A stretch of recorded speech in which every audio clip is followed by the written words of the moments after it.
Morning peeps, good morning everyone, how's everyone doing? Hopefully you guys are all doing well. Don't forget, if you're new to the channel, like, share, subscribe. Let's jump straight in and see what there is to talk about today. Let's start here. Keyshawn Davis, I'm one of the best at 135 pounds. Yeah, I agree with that statement. Look, there can't be more than 6 or 7 guys better than Keyshawn right now, 135. Some might even say less than that. He's obviously very, very talented, good amateur as well. I mean, if you were as good an amateur as Keyshawn was, then you're going to be fast-tracked, and I think we're seeing that happen right now. So look, yeah, very, very talented.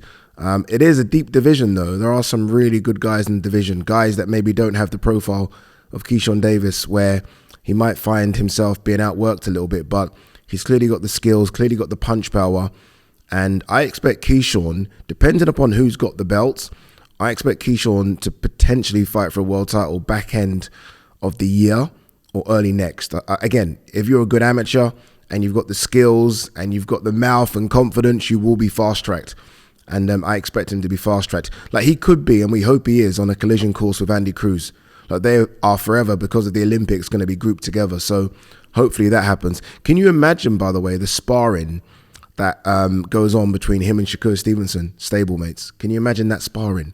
Wow. Even the sparring he gets from Terence Crawford. So he's around good people. And a bit like Shakur Stevenson, I expect him to go through the weights. Very wiry, isn't he? So I expect him to put some meat on that body and potentially have a landing spot at 147 in the next couple of years. I mean, look, we saw how confident he was to call out Teofimo Lopez for a fight at 140. So he knows he can go up, and he knows that power could potentially go up with him as well. All right, Fabio Wardley on Fraser Clark. There are a lot of miles on the clock. He isn't a young man anymore. True? I mean, that's true. What's Fraser, 32, 33? Long amateur career. I remember Fraser Clark winning youth titles back in 2009. He's been around for a long time. He's been a sparring partner for a long time as well. Everyone talks about how much sparring takes out of you. Yes, they're bigger gloves, but those guys are going for it. And those heavyweights, whether they're big gloves or small gloves, getting hit by a heavyweight ain't going to be easy. Look, it's a good fight. It's a very, very good fight. It's a British title fight, which is what we want to see, right? Competitive British title fight. So looking forward to that one, and we don't have long to wait. Talking of competitive British title fights, I was at the Indigo on Saturday from Liam Dillon's fight against Reece Buatsi. War. I told you guys, I think I mentioned it on a video I did, the last video I did, that was going to be a war from the very first bell, and it was. How Liam Dillon took those shots. You want to see a kid like that make sure he gets all these proper medicals done, because he took, and Reece can crack. Reece can hit a lot. I think of Reece's 17 wins, 14 of those have been by knockout. So he can hit a bit, and he hit him flush. Like, I don't know what the punch stats were, but he got hit a lot in that fight. So hopefully he's okay. But look, very competitive, very fun British title fight. And it's a good advert for the Lonsdale belt, because you are seeing now a lot of kids almost jump that. Like with these international belts and regular belts and everyone wanting to be highly ranked in a governing body, you're seeing guys almost forego the British scene and go straight to sort of European fringe world level when they're not ready. And I think I always say this, but I think going that traditional route serves a purpose. You know, you go area, okay, I'm better than area, I've won that. Go English, okay, cool, I'm better than English, box ticked. Go British, yep, cool, better than that. And then, you know, you're chucking European Commonwealth. Once you've ticked all those boxes, there is no doubt that you are fringe world level. Rather than going, sort of foregoing all of that, and then we're fucking second guessing. Like, so, I don't know, man. But look, credit to Reece Buatsi, a bit of a Cinderella story there, 33, having a good little run now. I think that's 4 back-to-back good wins. And who knows what he wants to do. There was a comeback from Anthony Yarde of sorts. I say comeback. He has had a fight since that Beterbiev defeat. Easy work for Anthony Yarde. Tunde's played this one very smart with Anthony Yarde. It's smart on Tunde's side. I find it quite frustrating from a fan's perspective, because I think Anthony Yarde is one of the best light heavyweights in the world. I really do. You can see it, because when he is in against those top guys, he's very competitive, but he just falls short. So he's clearly fringe world level, maybe even world level. But what he does is he has those fights against the very top guys, then the next one's against guys that are way off. And then it will jump to a top guy and then way off.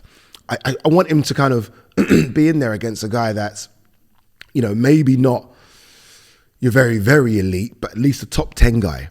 So I can see him in against someone that is competitive, but he comes through, and we're not seeing that. Like, could Anthony Yarde have beaten Joe Smith? I don't know. Honestly, I don't know. Could Anthony Yarde be competitive against a Vosdick? Would Anthony Yarde have run through, I think he would have, but would he have run through a very good gatekeeper in Bolotniks? Again, I think he would have done that, but don't know. You don't know. Look, we hope we're going to find out now, right? Because there is so much teasing going on about this Anthony Yarde Joshua Buatsi fight now. They seem to have ramped it up. Both TNT and boxers seem to ramp it up now. Anthony Yarde's at Buatsi's fight. Buatsi's at Anthony Yarde's fight. They're both ringside with Shalom. They're both talking to Frank Warren. We're seeing clips of both of them going viral now. Why isn't this fight being made? Now, what's going on? I almost feel like both networks are trying to gauge real interest. Honestly, I think they're trying to look at the numbers and think, okay, is there real interest? I sat down with Turkey. You guys would have seen the interview. The interview's got over 12 million views, which is crazy. But I sat down with Turkey and I said, of all the fights coming up, which one excites you the most? I said, Ngannou, AJ, Fury, Usyk, Bivol Beterbiev. And he was like, Bivol Beterbiev. And he says he understands why the network didn't take this fight, because it doesn't do good pay-per-view numbers everywhere. Like, it won't necessarily make the money for the networks, but that's the fight that interests him the most. This is kind of like Buatsi Yarde. Buatsi Yarde seems to be the fight that all the hardcore boxing fans want to see, but I almost feel like the networks are thinking, but will it make us the money? Will it make us the money? And I think that has to be the issue as to why that fight's not being done yet, because neither of these guys, and I stand to be corrected here, but neither of them have done pay-per-view before. And by the way, this will have to be a pay-per-view fight. It will have to be. Like, both of them will want a very big check to get in the ring against each other. We're talking potentially 7 figures to get in the ring with each other, which means pay-per-view. But it goes back to my point. Neither of these guys have done pay-per-view before.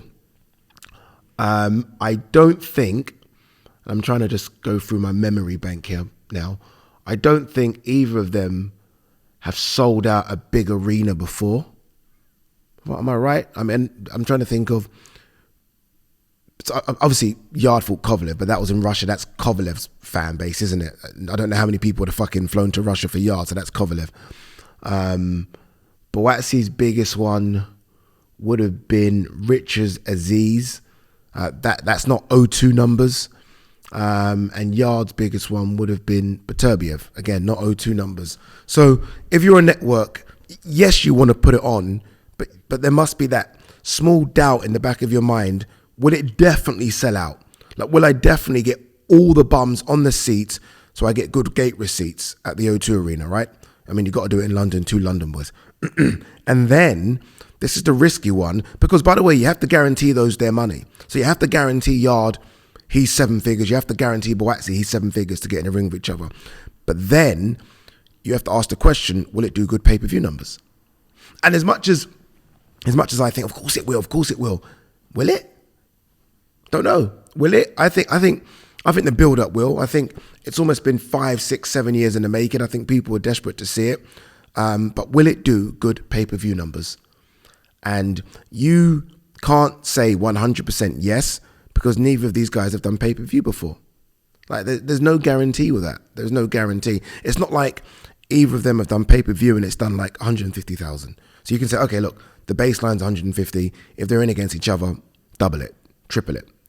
You can't say that. So I do think there will be discussions behind the scenes that Frank's having, that Ben Shalom's having, whichever platform it's on, and they're like, I mean, you can have it. There could be that, going on, like, you can have it. Because I don't think it does that. I'm not saying that. I'm saying that they might be having that discussion with each other. Like, Frank's been around the game a long time. Does that do pay-per-view? And not only does it do pay-per-view, does it do great numbers? Not sure. And some of you might say, why would they get paid 7 figures? Tunde will make sure that Yarde gets 7 figures. And I think Buatsi will make sure that he gets that as well. So yeah, that might be the problem as to why there's a hold up. Again, for us fight fans, great fight, right? Exciting fight, fantastic one for the light heavyweight division, not just for Britain, but I mean, whoever wins that one is in line for another crack. If you're Yarde at a world title, if you're Buatsi, your first shot. But I don't know how big that fight is. Again, for us, it's big. It's not about us. It's does it draw in the casual fans. For a fight to really explode, you need the casual fan base. You need it desperately. I don't know if it's got it. I don't know. Does it sell out the O2 Arena? It's funny because everyone's like, of course it does. I don't know if it does. It's 20,000 ain't a joke, 20,000 ain't a joke. Does it do, to warrant paying them that 7-figure number? Does it do 150,000 pay-per-view buys? No, I don't know. And if it doesn't do that, then they don't get that check. They don't get that check. If they don't get that check, someone's going to have to put that fight on and take a hit. That, ladies and gentlemen, is the problem. All right. Oh, this is very interesting. Canelo Alvarez to make important announcement about his career this Tuesday on TV Azteca. There's two things that he's going to talk about. Number one, he's going to talk about where his future lies. Now, I don't know. When Canelo signed with PBC, it was, I think, a 2 or 3 fight deal. But I don't know if that was with almost like, okay, I've signed a deal with you, but that deal can be changed, navigated if you guys move networks. Obviously, PBC are now with Amazon Prime. So there could be an asterisk in that contract. But obviously, the most important thing is to announce who he's fighting. Now, all of a sudden, it's gone from potentially Jamal Charlo being the favorite to either Munguia being the favorite, or some are saying, which is crazy, that Crawford could go in right now. That it could be Crawford now in May. And the reason I think it potentially could be Crawford is, why go on TV and announce it? Like, it has to be so big. Like, for you to go on TV and announce what you're doing next, he doesn't do that. Not on TV. You just do, it's just an announcement, right? Like we saw when he was going to fight Jamal Charlo. It's just an announcement. We saw a tweet. We saw an Instagram post. He didn't get on fucking TV and announce it. Why go on TV and announce it if it's just your routine? No disrespect to Munguia. It could be something special. So look, there's 4 potential opponents here. All 4 waited in the wings. Crawford, Munguia, Charlo, Benavidez. Take your pick. My ideal, and by the way, I think he'll announce 2. I think he'll do May and September, which is very cheeky because you're guaranteeing that you beat the guy in May. But I'm thinking it's going to be Munguia, Crawford. That's what I'm thinking. We'll see. Anything else? Okay. Usyk manager clarifies comments on Tyson Fury. He's not scared of Alexander Usyk. He's scared to lose to him. Yeah, that makes sense. I kind of get that. I said on my video when people were talking about Fury being scared of it, not scared, but there will be that fear of losing to Usyk, especially considering all the trash talk that Tyson Fury said. Middleweight. Especially when AJ lost to him, there was a lot of Fury talk about how could AJ lose to that bum, that guy, that small midget. Well, now you're fighting that bum, that middleweight, that small midget. Good luck. Sean Porter, Tim Tszyu has the perfect style for Keith Thurman. Not for me. I've seen a lot of people jump on this now. Not for me. Tim Tszyu's too big, too young, too fresh. Keith Thurman is not even a part-time boxer at this stage of his career. He's what's below part-time? Freelance, mercenary for hire. Nah, I think Tim Tszyu destroys him. I really do. I mean, look, don't get me wrong, Thurman, if this was Keith a few years back, Keith jumping up to 154 a few years ago, then yeah. I mean, Keith maybe doesn't get the respect he should get just because of the latter part of his career. I mean, there was a time when Keith was unified champion, that those fights with Danny Garcia and Sean Porter were fantastic. Peak Danny Garcia, peak Sean Porter were fantastic. So, yeah, no disrespect to Keith Thurman is meant, but that's not the same Keith Thurman that we're seeing right now. All right, guys and girls, wait, let's have a quick look and see if there's anything. Oh, I do want to quickly shout out Craig Richards and Shannon Ryan. Shannon Ryan winning her first title. Congratulations. He was in a war against Jasmina, whose surname I can't pronounce. No disrespect, it's a tough one. And Craig Richards didn't make it easy for himself, did he? That was a tough fight to come back after a 21-month layoff. He's basically admitted that Eddie Hearn has said that he's going to be part of that 5 versus 5 Queensberry versus Matchroom Showdown. Eddie says he wants it to be Anthony Yarde. I would prefer Craig Richards to have one more. Like leave them Yarde and Buatsi to get on with their thing. The problem is on that Queensberry stable, who are other light heavyweights that could go against him? Don't know. I don't mind. I know he's not with Queensberry, but I don't know if anything can be done. I think he's more Wasserman, but we did see Lyndon Arthur on the card, right? Lyndon Arthur fought Dimitri Bivol. I wouldn't mind seeing Craig Richards versus Lyndon Arthur. Wouldn't mind seeing that one. I really wouldn't. And I like that both of them are getting paid as well. I like Lyndon Arthur a lot. He's getting paid. Lyndon Arthur got paid for the Dimitri Bivol fight. And if it were to be a Craig Richards fight, he's going to get paid as well. And he gets a bit more time to get ready. I think he had like 5 or 6 weeks to get ready for fucking Dimitri Bivol. And people blamed him for fighting on the back foot. What would you fucking do? What would you fucking do? Go out on your shield. And big, oh my God, Hamza Shiraz is a problem. Hamza Shiraz is a problem at 160. Like, I look at him and I think, how the fuck you make 154? But now at 160, he's fucking big as again at 160, and he can clearly box on the back foot. For his frame, he can clearly box inside as well, which is dangerous. I'm liking him. I think Rob Tebbett calls him sort of the UK Tommy Hearns. Boy, it's a big shout, isn't it? It's a big shout. But you look at the frame and you can see it, right? You can see it. All right, guys and girls, we are done.